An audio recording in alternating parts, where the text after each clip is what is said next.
A paz de Cristo. Hoje nós vamos dividir as salas, na verdade só de discipulados, tá? Discipuladores. Ali com o pastor Igor hoje. Mas antes de fazer a divisão, nós estamos iniciando hoje um novo trimestre da EDP. Então se você quer adquirir a revista, dê um sinal com a sua mão e vai chegar alguém até você, tá bom? Então fique à vontade agora, enquanto eu faço um ajuste aqui que nós vamos começar a lição. Os discipuladores já podem se deslocar ali para a sala, junto com o pastor Igor.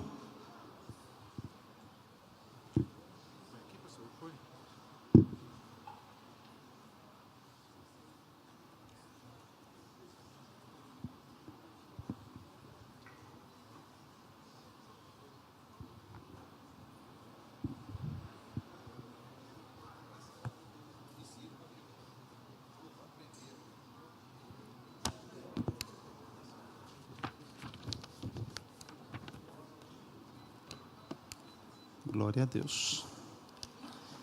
Enquanto os irmãos vão se deslocando, você que já tem sua revista, você que está adquirindo, abra a sua revista na lição de número 1, na primeira lição. Vamos falar sobre a epístola de Tiago. E vamos explicar um pouquinho para vocês como vai ser a dinâmica desse trimestre. Glória a Deus. Você que está localizando, lição de número 1, hoje é Tiago, a epístola da fé. A lição de número 1 tem um texto que está escrito em Tiago, capítulo de número 1, versículos 5, 6, 12, 16 e 23. Minha gratidão aqui ao pastor Henrique, a toda a igreja de Jesus que está aqui, aos pastores, amigos. Lição de número 1, Tiago 1, versículos 1, 5, 6, 12, 16 e 23, diz assim: Tiago, servo de Deus e do Senhor Jesus Cristo, as 12 tribos que andam na dispersas, saúde. E se algum de vós tem falta de sabedoria, peça a Deus, que a todos dá liberalmente e não lança em rosto, e ser-lhe a dada.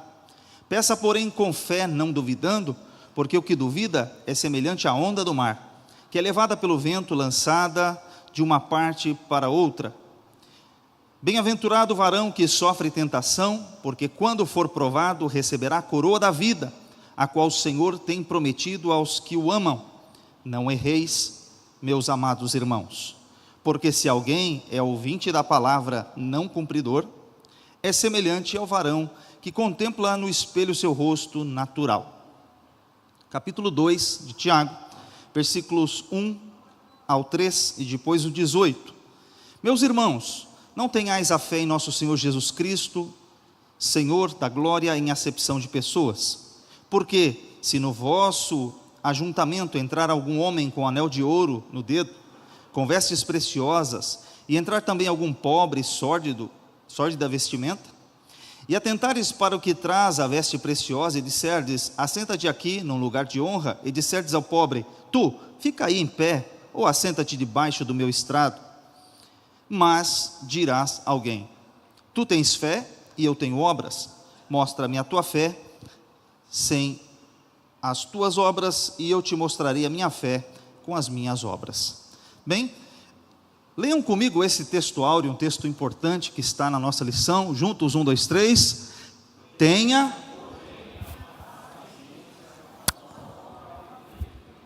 para que sejais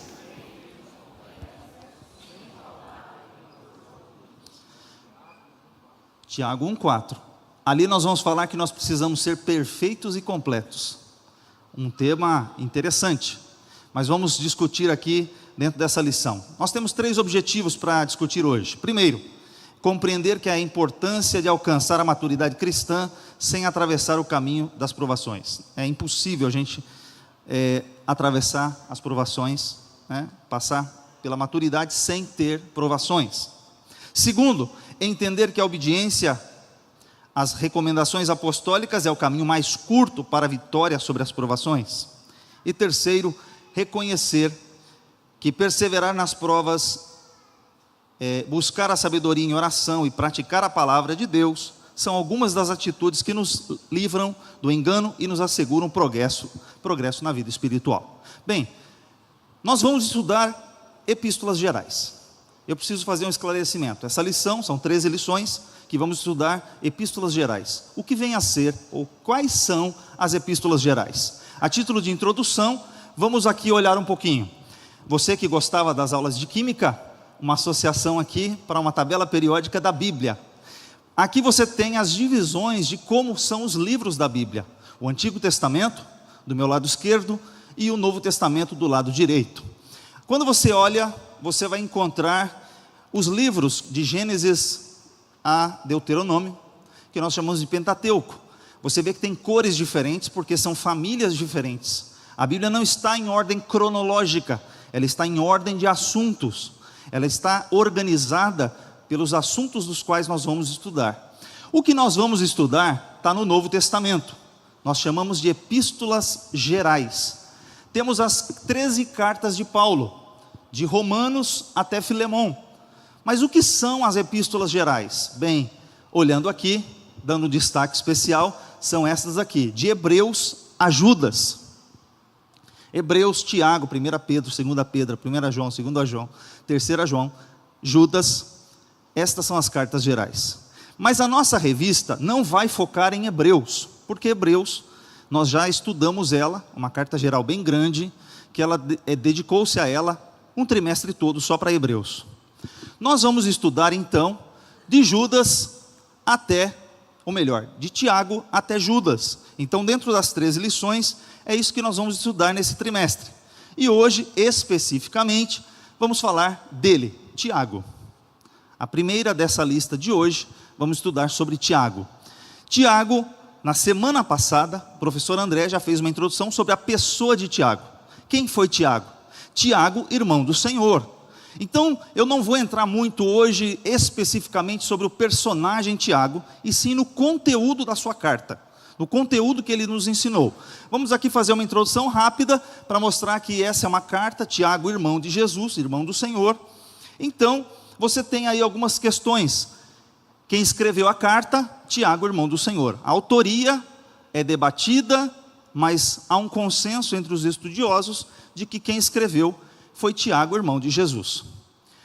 Ela foi escrita por volta do ano 47, alguns colocam datas mais tardias, mas o fato é que ela é uma das primeiras cartas, um dos primeiros escritos cristãos que nós temos na Bíblia Sagrada. Junto com Gálatas, que provavelmente foi escrito no ano 48, são duas que estão ali entre os primeiros escritos da Bíblia. Os destinatários, eu vou comentar um pouquinho mais adiante, são as pessoas que estavam dispersas das 12 tribos de Israel. Eu vou aprofundar um pouquinho daqui a pouco sobre essa dispersão. Essa carta, ela está dividida em 5 capítulos, onde cada capítulo nós temos um tema principal. No capítulo 1 a gente vai falar sobre fé e provações. No capítulo 2, sobre fé e obras. No capítulo 3, sobre a fé e a sabedoria. E no capítulo 4, sobre a fé e a esperança. Aqui um dado curioso. Na posição dos livros, ele é o 59, tem 5 capítulos, 108 versículos, 2.304 palavras. Só que, quanto tempo você precisa para ler esse livro? Essa carta? Muito pouco, né? Você precisa de 19 minutos se você estiver lendo de forma bem devagar, meditando, bem com calma. Mas você pode ler ela em 12 minutos, no modo normal. Ou, se você tem uma leitura um pouco mais rápida, em 9 minutos. Ou seja, dá para você ler a carta toda em 10 minutos.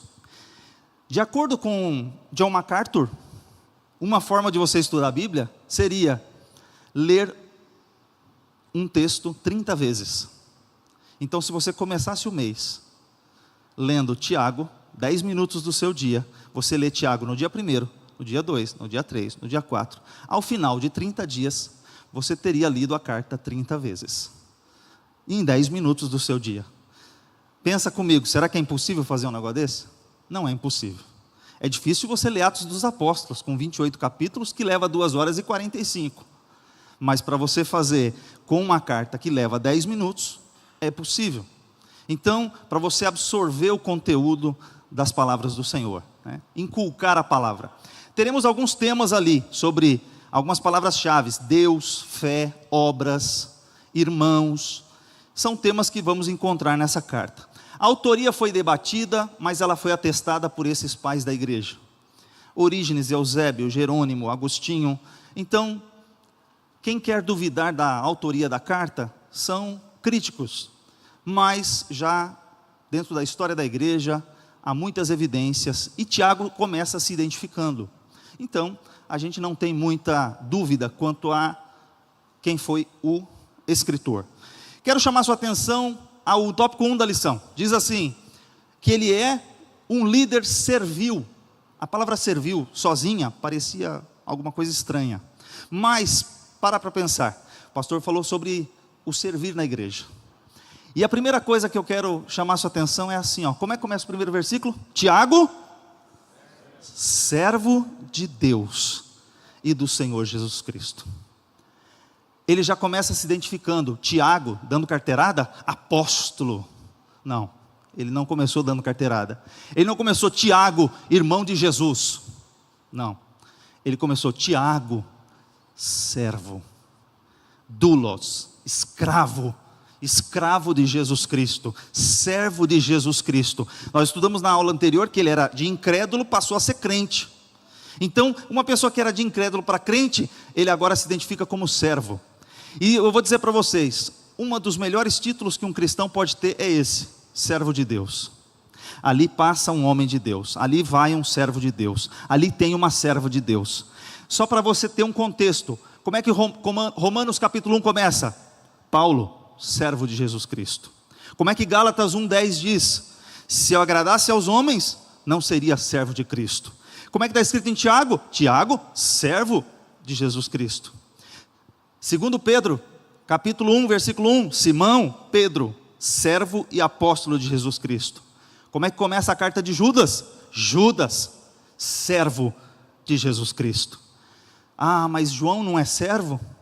João nas cartas não se identifica como João, mas deixa eu te contar um mistério. Quem escreveu o Apocalipse?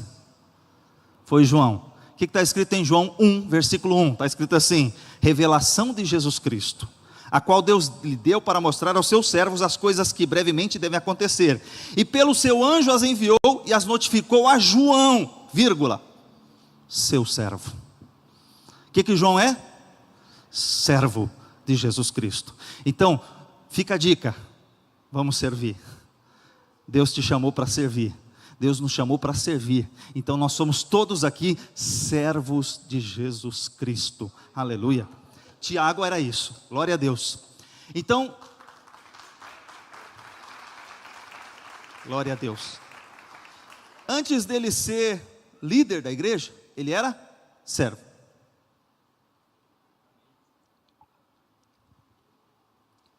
Ele presidiu o concílio de Jerusalém. Ele foi considerado coluna da igreja. Ele enviava comitivas que tanto o próprio apóstolo Paulo teve que chamar a atenção de Pedro, porque quando Pedro estava em Antioquia comendo com os gentios, e numa situação inusitada, quando chega a comitiva enviada por Tiago, Pedro se desloca, pega seu pratinho e vai comer num lugar separado, se isola. Aí Paulo olha para aquilo e fala assim: como assim? Ele, enquanto estava com os gentios, comia com os gentios, participava de tudo. Foi só chegar a comitiva enviada de Tiago. Então Tiago mandou uma comitiva. Ele já foi se deslocando, e até o próprio Barnabé se deixou levar pela dissimulação de Pedro. Portanto, Paulo pega e diz assim: lhe resisti na cara, porque foi repreensível. Chamei a atenção de Pedro, porque Pedro estava se dissimulando. Então ele chama a atenção. Então Tiago tinha autoridade para enviar comitivas. Ele era uma liderança na igreja. Ele foi respeitado tanto por Paulo quanto por Pedro, porque lá em Atos 21, Paulo vai fazer um relato. Quando ele chega em Jerusalém após a terceira viagem, ele tem que fazer um relato da sua viagem para Tiago, prestando esclarecimentos, contando o que Deus tinha feito. Então ele respeitava a autoridade de Tiago. Ele foi uma pessoa que, no momento em que Pedro é liberto da prisão, ele vai na casa da irmã Maria, mãe do João Marcos, e manda dar um recado, manda avisar Tiago que eu estou solto. Então ele respeitava a autoridade de Tiago. Ele também presidiu o concílio de Jerusalém e também se encontrou no final ali com Paulo. Repetindo um pouquinho. Vamos falar sobre os destinatários da carta. A gente já sabe que Tiago é servo de Jesus. Nós somos servos de Jesus. Agora, os destinatários dessa carta. Ele começa com uma descrição curiosa. Por que ele começa dizendo que ele escreveu às pessoas que estavam dispersas das 12 tribos de Israel? Aí eu quero chamar sua atenção a um texto de Atos. Logo que começa a perseguição na igreja de Atos dos Apóstolos, nós encontramos esse texto aqui, depois da morte de Estevão. Naquele dia, teve início uma grande perseguição contra a igreja em Jerusalém. Todos, exceto os apóstolos, foram dispersos pelas regiões da Judéia e da Samaria. Tiago participava do grupo aqui, ele não foi disperso, continuou em Jerusalém. Mas os diáconos da igreja, que serviam a igreja, também foram dispersos. Inclusive deles, Filipe foi evangelizando. Filipe foi pregando em Samaria e em diversos lugares até chegar na cidade de Cesareia. Mas a maior parte dos cristãos foram dispersos, esparramados. A palavra dispersos aqui é diáspora. Em Atos 8:4 está escrito assim: enquanto isso, os que foram dispersos iam por toda parte pregando a palavra. Um ponto importante: o cristão está aqui, ele está servindo. Se ele estiver em deslocamento, ele também está servindo. De diácono, Filipe passa a ser evangelista, e por onde passavam os cristãos, eles passavam evangelizando. Então aqui eles são dispersos. Tiago se dirige a uma comunidade de irmãos. Normalmente acredita-se que eles eram judeus cristãos, e não gentios. Para você ter uma ideia, ele usa a palavra irmãos 19 vezes na sua carta. Ele pega a palavra irmãos, é uma forma como nós usamos aqui na igreja. Muitas pessoas aí de fora não nos consideram, mas ele fala: ah, lá vai o irmão, a irmã, o irmão. Por quê? É assim como nós nos tratamos, como uma família, a família de Deus. Tiago, ele está dirigindo os seus escritos aos irmãos que tinham sido dispersos, esparramados e que precisavam de uma mensagem de Deus. Estavam passando perseguições, provações, tribulações, e eles precisavam de um apoio, privações financeiras, eles passavam também por isso. Vocês vão ver que ele vai falar sobre como ajudar o pobre, cuidado com a questão dos ricos, porque os irmãos passavam dificuldades e tribulações. Dentro dessa estrutura, nós vamos falar um pouquinho sobre um tópico da nossa lição, que é tópico 2, como que a gente atravessa as provações com maturidade espiritual. Porque aqui os tópicos vão falar que a gente tem que passar com alegria. Como é que alguém aqui gosta de passar tribulação? Ninguém gosta de passar tribulação. Se eu perguntar quem quer vitória, aleluia, todo mundo vai levantar que quer vitória. Mas quem quer tribulação, irmão, ninguém quer tribulação. Mas, o que Tiago diz? Antes de chegar em Tiago, deixa eu reforçar um texto de Romanos, que é muito interessante esse texto, Romanos 5, versículo 3 a 5. Leiam comigo bem junto, para você aquecer e acordar um pouquinho, glória a Deus, vamos lá. E não, mas também, sabendo a paciência e a experiência e a esperança. Por quê?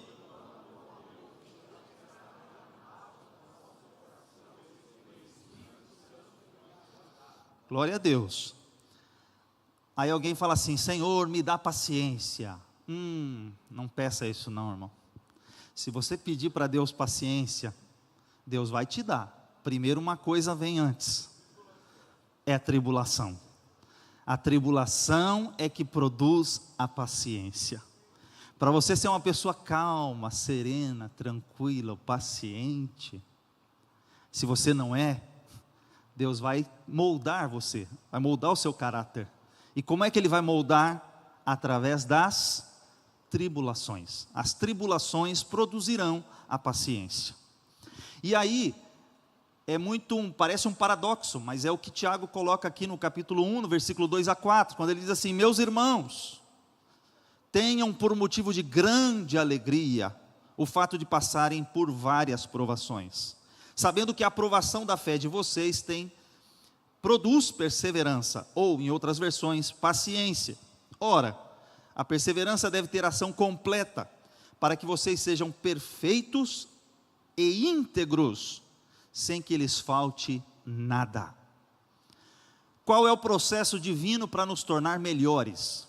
Perfeitos aqui não é sem defeito, perfeitos aqui não é sem pecado, perfeitos aqui é alguém maduro, é alguém completo, alguém preparado. Deus nos dá tribulações e provas para nos preparar. É um processo de lapidação. Você passa por processo para você alcançar a perseverança, para você alcançar a paciência, para você ser preparado para toda boa obra. Como é que o crente fica maduro? Ele fica maduro passando pelas dificuldades da vida. E lembrando que deserto não é lugar de estadia, e sim de passagem, mas precisa passar. Então ele recomenda para a gente passar com alegria, porque o resultado não é a nossa destruição, o resultado da provação, o resultado que Deus usa no processo é nos tornar melhores e não piores. E aí nós temos mais um tópico que fala sobre a sabedoria versus a fé. E aí tem um versículo de Tiago que eu vou ler com vocês. Se porém alguns de vocês necessitam de sabedoria, peça para quem? Para Deus, que a todos dá com generosidade e sem reprovações, e ela lhe será concedida. Mas qual é o critério para pedir sabedoria? Peça, porém, em nada duvidando, pois o que duvida é semelhante à onda do mar, impelida e agitada pelo vento. O que ele está falando? Normalmente a pessoa acha que sabedoria se adquire no banco da faculdade, estudando muitos livros. Você adquire conhecimento estudando muitos livros. A sabedoria que a Bíblia ensina em Provérbios é uma sabedoria prática, da vivência, daquele que passa pela experiência.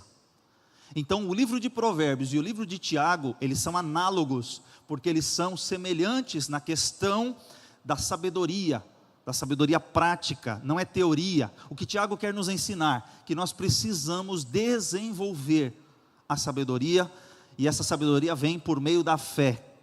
Eu tenho que pedir sabedoria. Senhor, me dê sabedoria, e Deus vai te dar sabedoria, e Ele não vai lançar no teu rosto. Salomão pediu sabedoria para saber entrar e sair, para como conduzir o povo de Deus. Então nós precisamos dessa sabedoria que vem lá do alto, para a gente poder fazer a vontade de Deus. Então peça para Deus que Ele dá.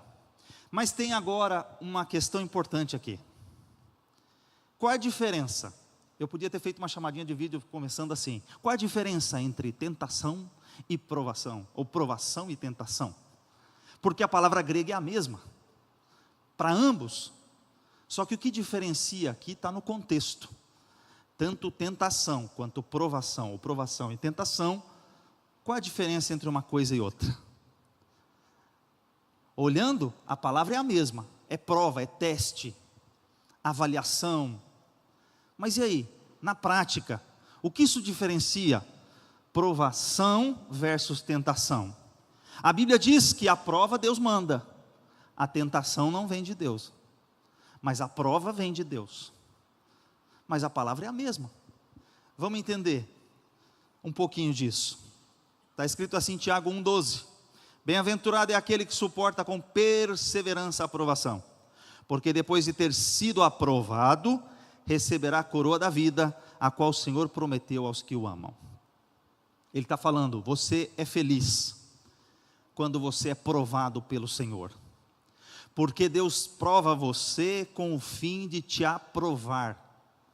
A prova vem para torná-lo apto.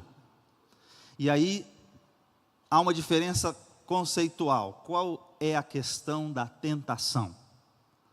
Tentação não visa tornar você melhor, tentação visa te derrubar. Vamos entender a diferença. Tiago, do versículo 13 ao 15: ninguém ao ser tentado, diga, sou tentado por Deus, porque Deus não pode ser tentado pelo mal, e Ele mesmo não tenta ninguém.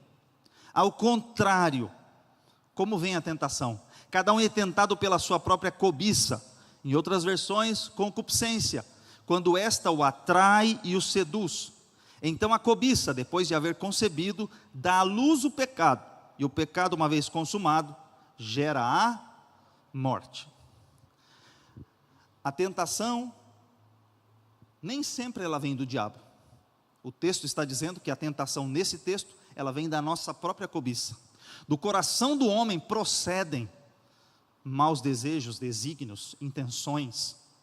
Do coração do homem, daquilo que você alimenta aí dentro, da concupiscência, do desejo desenfreado.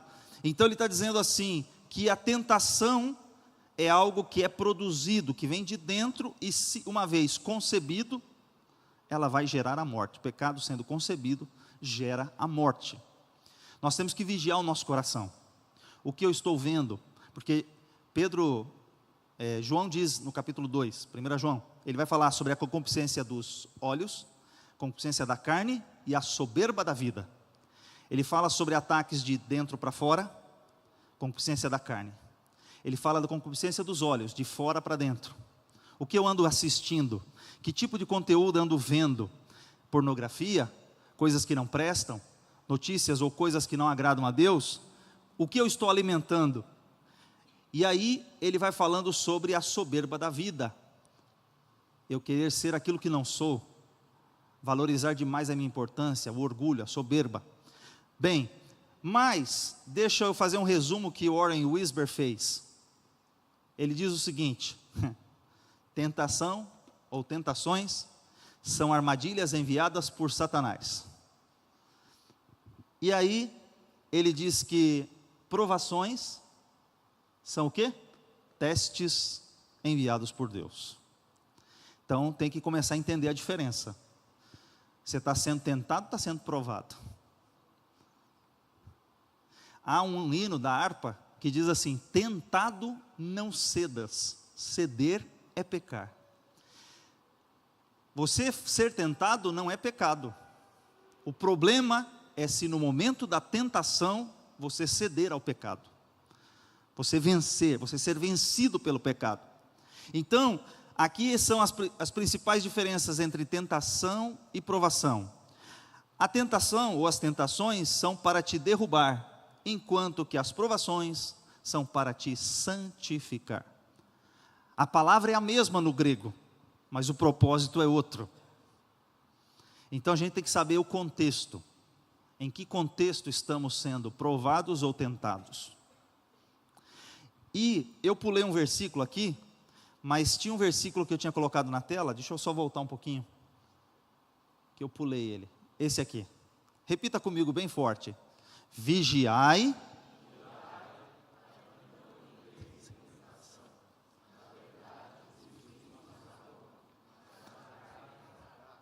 Vigiai e orai para que não entreis em tentação. Eu gosto dessa versão, porque ela me dá um indicativo importante. Quer dizer que tem gente que não cai em tentação, tem gente que entra. Tem problema que não é você que caiu no problema, você que entrou no problema de suas próprias vontades, sua própria perna. Você mesmo se colocou naquela posição. Sim, é isso que a Bíblia está dizendo. Há momentos que nós nos colocamos em risco, em perigo. Vigiai e orai para que não entreis em tentação, para que você não seja conduzido por sua própria vontade. Quando a gente fala sobre julgo desigual, o que a gente diz? Todo mundo sabe, não pode casar com quem não tem os mesmos princípios de fé e tal, e tal, e tal. O pastor aconselha, a igreja aconselha, os pais aconselham, todo mundo fala. Mas o jovem normalmente tapa os ouvidos e entra no problema. Aí depois vem as consequências e ele vai falar assim: Senhor, me livra desse problema. Senhor, ok, Deus é fiel, Deus é justo, Deus é poderoso, Deus pode entrar com providência, mas quem foi caçar o problema? Quem foi que buscou aquele problema? Agora a pessoa é obrigada a arcar com as consequências. Então nós precisamos vigiar e orar, para não entrar em tentação. Então, é vigiar o nosso coração. É isso que Paulo vai dizer aqui no processo que a gente vai falar. Deixa eu só avançar aqui um pouquinho e deixa eu mostrar uma coisa para vocês, para ilustrar o processo da prova. Vocês estão vendo aqui uma floresta de pinhos, né? Pinos silvestres. O que é isso? Por que eu trouxe isso aqui para vocês verem? Bom, você vê que tem várias árvores fininhas, né? Pinos silvestres, várias árvores fininhas. E como que se funcionava o processo na Europa de você escolher um mastro de um navio? Há um processo interessante. Essas árvores vão crescendo, mas para você escolher um mastro que seja forte e resistente, eles fazem o seguinte: eles derrubam alguns que estão do lado e deixam uma árvore praticamente isolada, porque quando vem os ventos, quando vem a força do vento, e ele vai crescendo sozinho, enquanto você tem várias árvores uma do lado da outra, uma protege a outra. A força do vento é quebrada, mas quando você está sozinho, e o vento assolando a tua vida, e a provação batendo na tua vida, aquele processo, tem hora que você enverga, tem hora que você vai, tem hora que você volta, essa árvore vai crescer mais resistente. A gente chama isso, aí você remove as árvores do lado e deixa ela sozinha, e aí aquele galinho fraco, aquele galinho que não aguentava muita coisa, ele vai crescendo forte, forte, forte. E eu vou resumir para você em 3 assertivas. Há momentos que você vai passar solidão, Deus vai permitir você estar só, e a solidão está forjando o teu caráter. Há momentos que você vai passar pelas tempestades da vida, você vai ser atingido, mas tem um detalhe muito importante: o resultado de tudo isso é que você vai crescer forte para suportar todas as demais tempestades que virão na sua vida. E quando você olha esse navio, você vai longe, meu irmão, você vai chegar longe, porque se você passar pela prova, continuar firme no Senhor Jesus, perseverar até o fim, Deus vai te levar para lugares muito longes. Não estou dizendo que você não vai ter tribulação, vai continuar tendo, mas você já está forjado, você já está resiliente, você já chegou num estágio que você vai resistir em nome de Jesus. E aí o tópico da nossa lição, ele avança mais um pouquinho. Tudo isso é para deixar a gente maduro. Deus vai usando as provações, Deus vai usando a questão da fé e da sabedoria para nos tornar maduros diante de Deus. E aí tem um tópico importante que a gente não pode esquecer: o caráter imutável de Deus. Tiago reforça que Deus, Ele é o Pai das luzes. Olha o que está neste versículo: toda boa dádiva e todo dom perfeito vem lá do alto, descendo do Pai das luzes, em quem não pode existir nem variação ou sombra de mudança. Uma coisa importante, quando você lê Números, Deus dizendo, a expressão do texto diz assim: Deus não é homem para que minta, nem filho do homem para que se arrependa. Porventura diria ele e não faria? Então, Deus, Ele é estável, Deus é imutável. Se Ele disse que você vai vencer e ponto, acabou. Deus é imóvel. Eu coloquei ali a foto do Monte Sinai, para ilustrar que aquelas montanhas estão lá há séculos, e eles estão firmes, porque não se abalam. Deus tem um caráter firme. Se Deus prometeu, Ele vai cumprir. E o seu Deus é fiel. Se Deus prometeu, Ele é fiel, Ele não muda. Diz o texto que você pode até ser infiel, mas Ele permanece fiel. Deus é imutável. Então Tiago está reforçando para nós algumas características importantíssimas. Tópico 3 da sua lição, ele fala sobre a prática. nós precisamos ser praticantes da verdade, não somente pessoas que usam a Bíblia como teoria, conhecimento intelectual. Tiago vai trazer para a prática, e ele começa com o primeiro conselho: ouçam mais, falem menos. Vira para o seu irmão e diga para ele: ouçam mais e falem menos. Esse é um texto que está aqui na Bíblia. Como diz um irmão, ele falou para mim: você sabe por que você tem apenas uma boca e 2 ouvidos?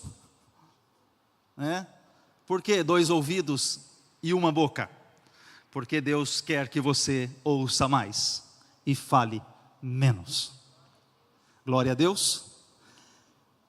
Entendam isto, disse o nosso irmão Tiago: meus amados irmãos, estejam todos prontos para ouvir, mas não se apressem em falar, nem em se irar. A ira humana não produz a justiça divina. Há um outro texto que diz: ireis e não pequeis, não se põe o sol sobre a vossa ira. Ele está falando aqui, tem outro tópico que fala sobre abandonar a ira. Então aqui tem 2 coisas, nós precisamos estar prontos para ouvir mais e falar menos. Quem fala menos vai pecar menos, vai errar menos, e Tiago vai dizer isso também, porque se tem alguém que não tropeça na palavra, esse é varão perfeito. Mas todos nós, em algum momento, a gente vai tropeçar na palavra. Então, fale somente o que é necessário. Quando é necessário falar, você fala. Esteja pronto para ouvir. Mas o ouvir aqui, outro ponto importante da Bíblia. Quando a Bíblia diz ouvir, não é escutar. Tem gente que confunde o ouvir com o escutar. Aparentemente parecem ser da mesma raiz, ouvir e escutar. Mas o ouvir na Bíblia significa dar atenção, pôr em prática aquilo que você aprende. Não é simplesmente aprender e não aplicar. O que o texto bíblico diz, o ouvir na Bíblia é ouvir, escutar e aplicar e praticar a palavra. Então Tiago traz de novo para a prática o texto. Ele vai puxar a nossa orelha com mais um ponto aqui, dizendo sobre a questão sobre os órfãos e as viúvas, a verdadeira religião. Travou aqui. A verdadeira religião, que é você cuidar do órfão e da viúva. O texto está em Tiago 1:27. Está escrito assim: a religião pura e verdadeira aos olhos de Deus, o Pai, é esta: cuidar dos órfãos e das viúvas em suas dificuldades e não se deixar corromper pelo mundo. Tiago, ele traz para a prática a vida cristã. Ele fala assim: olha, nós como cristãos precisamos cuidar do órfão e da viúva. Ele traz dos menos favorecidos daquela época, quando a viúva não tinha condições de emprego. O apóstolo Paulo vai esclarecer: mas que viúva? É uma viúva jovem de 30 anos de idade que pode trabalhar? Não, não é isso. Não é uma viúva jovem de 30 anos de idade que pode trabalhar. Paulo fala assim: verifique quem são as verdadeiramente viúvas. Pode ter viúva jovem de 30 anos? Pode. Na nossa condição de hoje, o trabalho está bem divulgado, mas naquela época, as mulheres não tinham condições. E ser viúva naquela época causava sim um grande problema e constrangimento. O órfão, sem pais, não tinha a estrutura que nós temos hoje de orfanatos, de asilos, de assistência social. Então, quem cuidava das viúvas? A igreja. Por que surgiu o ministério diaconal na igreja? Para cuidar de viúvas. Então, o ministério diaconal da igreja cristã surge não apenas para fazer um trabalho religioso, mas também um trabalho social. Então, ele fala o seguinte: você precisa colocar em prática. Isso a gente vai falar muito no texto a seguir. Vamos lá. Ele toca no outro ponto, sobre o pobre e o rico. Capítulo 2, entrando em Tiago capítulo 2, ele vai falar sobre a acepção de pessoas. E ele faz uma ilustração muito interessante, que está aí inclusive na moda. Se você for aqui em São Paulo, numa região ali, pega Castelo, a tal da sala VIP, a tal da cadeira VIP na igreja. O texto bíblico vai puxar a orelha, porque ele fala assim: se chega um pobre, andrajoso, mal vestido, Você pega e fala para ele: senta aí atrás aí. Senta no estrado dos meus pés, senta no chão. E chega o rico e você o conduz a um lugar de honra. Você não está fazendo acepção de pessoas? Então, hoje está na moda essa discussão. Vale ou não vale essa história de assento VIP?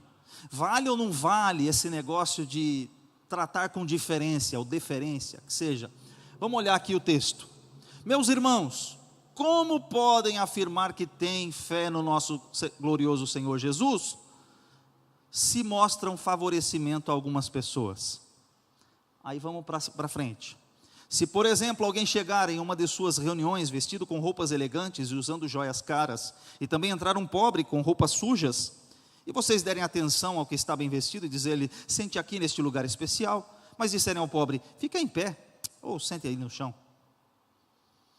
Olha o que está em versículo 4. Essa discriminação não mostrará que agem como juízes guiados por motivos perversos? Ele está dizendo o seguinte: todos, seja o pobre, seja o rico, foram lavados e remidos no sangue do Cordeiro. Paulo fala sobre o servo e sobre o Senhor. Ele pega um homem, ele pega Onésimo, que era escravo, e recomenda ao seu senhor Filemão, dizendo: Filemão, ele era teu escravo, um dia ele te foi inútil, hoje ele vai ser útil, porque ele é útil para você e é útil para mim. Agora ele é teu irmão em Cristo. Não quero que o recebas como um escravo, quero que o recebas como um irmão caríssimo. Ele usa uma expressão de carinho e também de valor. Receba o irmão como um irmão, como você foi lavado, como você foi remido. Ele é também irmão em Cristo. Então as diferenças sociais, elas caem. Quando nós chegamos na igreja, todos nós somos um em Cristo. Todos nós somos crentes em Cristo. Não há distinção entre rico e pobre. Não deveria existir. Então, resgatando o gancho da sala VIP e dando a minha opinião, eu discordo veementemente de que haja um tratamento diferenciado, porque se o texto acaba de dizer que eu não posso fazer isso, por que eu vou fazer isso? Porque eu vou institucionalizar algo que a Bíblia me condena. Paulo mesmo está chamando a nossa atenção. Então, dando a minha opinião básica, esse negócio de sala VIP dá ruim, né? Ou melhor, sala VIP não, assento VIP, deixa eu melhorar, né? Assento VIP, isso dá ruim, porque, de acordo com a Bíblia, não é assim que deveria ser. E aí, resumindo um pouquinho dos ensinamentos de Tiago, a gente já falou isso na semana passada, o André já mostrou esse gráfico, mas eu só vou reforçar. Fazendo um paralelo com o Sermão do Monte, olha o que acontece. A gente falou agora sobre alegria nas provações. Então, quando você olha para Mateus, ele fala que a gente é bem-aventurado, aquele que passa por tribulação, por provação, aquele que é perseguido, é bem-aventurado. Então, há um paralelo entre Tiago e Mateus. Há um paralelo entre ser perfeito, quando ele diz assim: vocês precisam ser perfeitos como é perfeito o vosso Pai que está nos céus. Quando ele diz no Sermão do Monte sobre a perfeição, ele não está dizendo sem pecado, ele está dizendo: sejam maduros, sejam completos, sejam pessoas honestas, fiéis. Ele fala sobre ouvir a palavra e praticar. Jesus usou uma ilustração sobre aquele que edifica a casa sobre a areia e sobre aquele que edifica a casa sobre a rocha. O que edifica sobre a rocha é o que ouve e pratica. O que edifica sobre a areia é o que ouve e ignora. Então ele faz uma comparação no paralelo com Tiago. Ele toca de novo na imparcialidade, de você não julgar pela aparência, o rico versus o pobre. Não julgue pela aparência. E ele toca também na importância da fé e das boas obras, que eu vou entrar no tópico a seguir. No paralelo com Provérbios, quem tem falta de sabedoria, peça a Deus. O livro de Provérbios incentiva você a buscar a sabedoria divina. Ser pronto para ouvir, tardio para falar. Provérbios tem vários conselhos sobre o uso da língua. Sobre a brevidade da vida, também Tiago e Provérbios falam sobre a vida, que é como uma erva, que logo desaparece. Advertência sobre ricos opressores, você também vai encontrar em Provérbios, e sobre a inutilidade das riquezas terrenas. Bem, mas o tópico crucial, que a gente sempre vai encontrar, é esse aqui. Fé e obras. Fé com obras, fé versus obras. A justificação é pela fé, mas esse negócio de obras, como é que é isso? E aí nós temos a grande discussão teológica entre Tiago e Paulo, sobre como deve ser a nossa fé, como deve ser as nossas obras. E aí você vai entender que as duas coisas precisam caminhar juntas. Então vamos lá. Tiago 2, versículo 14 a 16. De que adianta, meus irmãos, dizerem que têm fé, se não demonstram por meio de suas ações? Acaso esse tipo de fé pode salvar alguém? Se um irmão ou irmã necessitar de alimento e de roupa, e vocês disserem, até logo, tenha um bom dia, aqueça-se e coma bem, mas não lhe derem o alimento nem a roupa, em que isso ajuda? Repitam esse versículo comigo bem forte. 1, 2, 3. Como vem a fé, a menos que produza, está... Aí a gente, na versão antiga, a gente diz, a fé sem obras é morta. Mas ele está ilustrando realmente o que acontece. Ele fala assim, o irmão chegou necessitando de alimento. Nós estamos com frio aqui, não está? Está frio hoje? Está frio, em São Paulo. Aí a pessoa chega necessitando de um agasalho. E a gente fala assim, vou orar por você, meu irmão, vem aqui. Vou orar por você, e Deus vai te aquecer, com fogo do Espírito. Aleluia, glória a Deus também, vai aquecer. Mas o que a Bíblia está mandando eu fazer? Veste ele, dá um agasalho para ele. Arruma uma blusa para ele está passando frio. Ele vai sair daqui com a oração, mas vai sair daqui com a fé, mas vai sair daqui com o agasalho. O irmão chegou necessitando de alimento, não tem o que comer em casa. O que a gente vai fazer? Irmão, eu vou orar para Deus providenciar, te abrir as portas, te abrir o emprego, te fazer prosperar, amém, vamos orar também. Vamos exercitar nossa fé, Deus vai entrar com providência, Deus vai agir na vida do irmão, mas naquela hora, o estômago do irmão está roncando. O que ele tem que voltar para casa? Com alimento. Então, Tiago está falando assim, que adianta você falar que tem fé, se a tua fé não vira obras, não se manifesta, não produz um resultado. Não adianta você falar que tem fé. E aí, vem a discussão teológica. Paulo e Tiago estavam discordando quanto à justificação pela fé? Será que eles estavam em conflito? Aí, se a gente pegar o texto isolado, vai parecer que sim. Vamos ler o versículo. Vejam que uma pessoa é justificada por obras, e não apenas pela fé. Isso aqui é Tiago dizendo, a pessoa é justificada por obras e não apenas pela fé? Espera aí, parece que está em contradição com o que Paulo disse aqui aos Gálatas, por exemplo, 2,16. Sabendo, contudo, que o homem não é justificado por obras da lei, e sim mediante a fé em Jesus Cristo. Também temos crido em Cristo Jesus, para que fôssemos justificados pela fé em Cristo, e não pelas obras da lei. Pois por obras da lei, ninguém será justificado. Se eu comparar Paulo e Tiago, com os textos isolados, tem mais alguns aqui, por exemplo, Romanos 4, 2 e 3, porque se Abraão foi justificado por obras, tem de que se gloriar, porém, não diante de Deus, pois que diz a Escritura? Abraão creu em Deus, e isso lhe foi imputado para a justiça.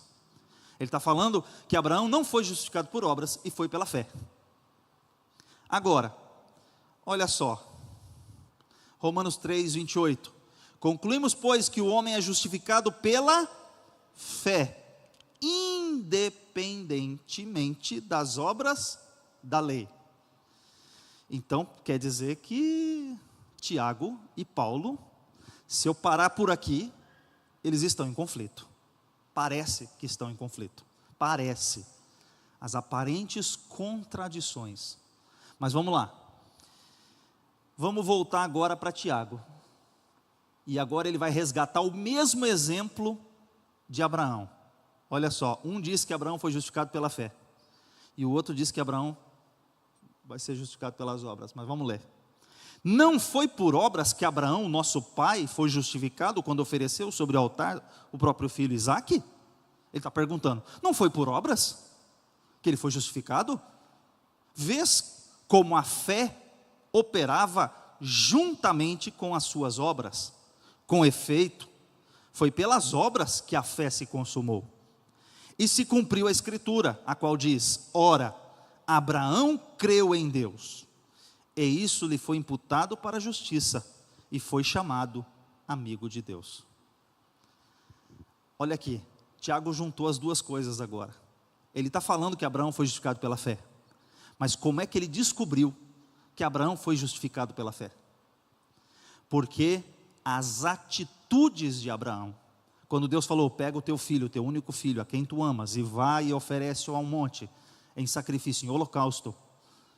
Quando Deus diz isso, e havia uma promessa de que a geração dele seria muito grande, e Deus está falando para ele: pega a única coisa que é a tua esperança e vai e oferece em sacrifício. Holocausto não era um sacrifício qualquer, era amarrar ele sobre a lenha, tacar fogo e queimar ele inteirinho. Era queimar ele em 100%, 100% dedicado a Deus. Deus provou a fé de Abraão. E aí quando Abraão pega, sai da sua terra, do seu lugar, e leva Isaque até o monte, e sobe o monte, o texto diz, o anjo brada lá do alto e diz assim: Abraão, não faças tal, porque agora eu sei que temes a Deus. Como é que ficou evidenciada a fé de Abraão? Não é uma fé que diz: eu creio, eu acredito. Não. Ele demonstra com atitudes. Então Tiago e Paulo não estão em conflitos, porque Paulo está falando sobre a fé salvífica, sobre a salvação. Eu sou salvo pela fé e somente pela fé. Não é por minhas obras, por obras de lei ou da lei. Não é porque eu obedeço um mandamento A, B ou C que me torno salvo, mas sim porque eu creio em Cristo Jesus. Mas, porém, contudo, entretanto, todavia, o crente salvo precisa ter boas obras. E o próprio Paulo, em Efésios capítulo 2, versículos 8, 9 e 10, ele detalha isso dizendo: pela graça sois salvos, por meio da fé. Isso não vem de vós, é dom de Deus.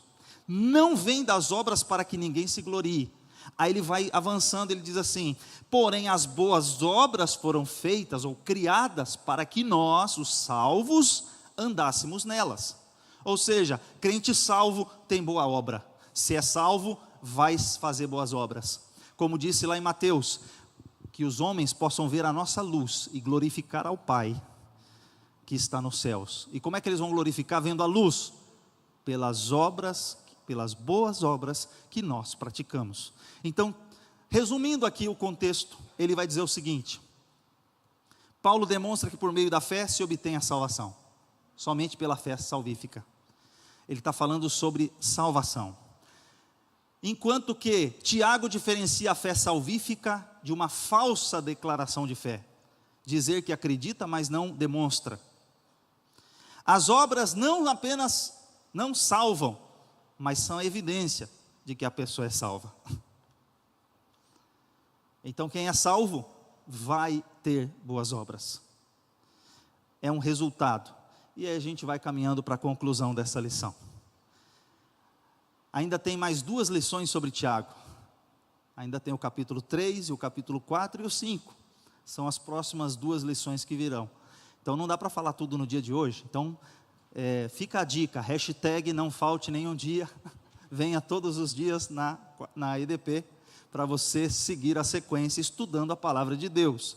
Mas guarde pelo menos duas lições aí para a sua vida. As provações nos levam à maturidade. Deus não quer o seu mal, Ele quer o seu crescimento. O pastor falou sobre maturidade, e o exemplo que ele deu sobre as crianças é muito interessante, porque há um livro, e não falte das aulas do discipulado também, quem vai estar lá, né? Porque é importante. Porque a questão do discipulado, tem um pastor argentino, que ele disse o seguinte: um dia, Deus colocou ele para dirigir uma igreja, e a igreja foi crescendo, e foi crescendo, e foi crescendo, e os problemas só aumentavam. Quanto mais a igreja crescia, mais os problemas aumentavam. Parece algo, né? Mas aí Deus falou para ele: sabe por que os problemas aumentam? Porque você está cuidando de um orfanato, você está cuidando de uma creche, Está cheio de bebês espirituais. Você só tem bebês. Você não tem pais na sua igreja. Pais que eu digo pai. Pai, paternidade, para educar filhos. Você não está formando gente para apacentar, para cuidar. Você tinha uma creche com 50 crianças, agora você tem uma creche com 100 crianças, agora você tem uma creche com 200, com 500 crianças. Você não vai cuidar da creche. Você não vai conseguir. Aí começa um a chorar aqui, o outro chora lá, o outro chora. Vira um negócio complicado.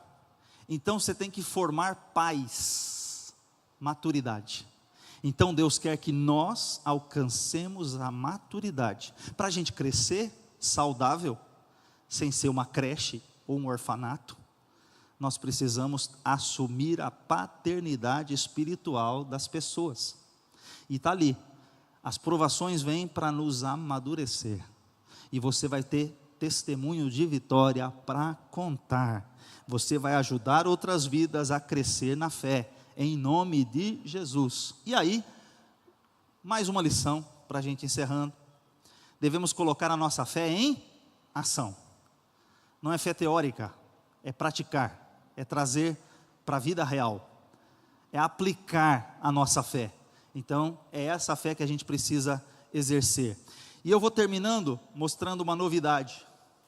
Acontece o seguinte, estou escrevendo um e-book sobre, ainda não está 100% pronto, que é sobre as cartas gerais, porque eu já tinha uma apostila, e eu estou só dando uma arrumada, e está virando isso aqui, ó, né? Estou escrevendo um e-book. E aí, logo, logo, eu dou o link para vocês. Então, basicamente, está faltando escrever de Tiago. Então, eu já escrevi dos outros, está faltando Tiago. Já tem 282 páginas, esse e-book.